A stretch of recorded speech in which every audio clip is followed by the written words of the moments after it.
બનાસકાંઠામાં માતા પિતા માટે લાલબત્તી સમાન કિસ્સો સામે આવ્યો છે। દિયોદર ગોકુળનગરમાં ઘર આંગણે રમતો 1.5 વર્ષનો બાળકના ગળામાં દાડમનો દાણો ફસાઈ જતા મોત નીપજ્યું છે।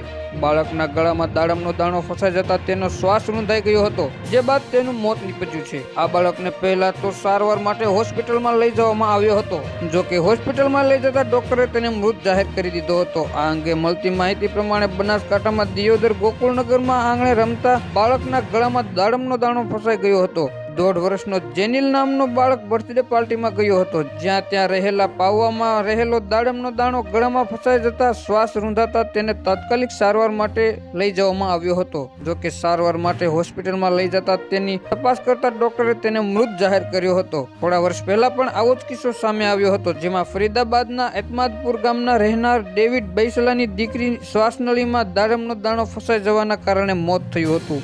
આ કિસ્સામાં પત્ની પૂનમે 3 વર્ષની દીકરી યશિકાને દાડમના દાણા ખાવા માટે આપ્યા હતા।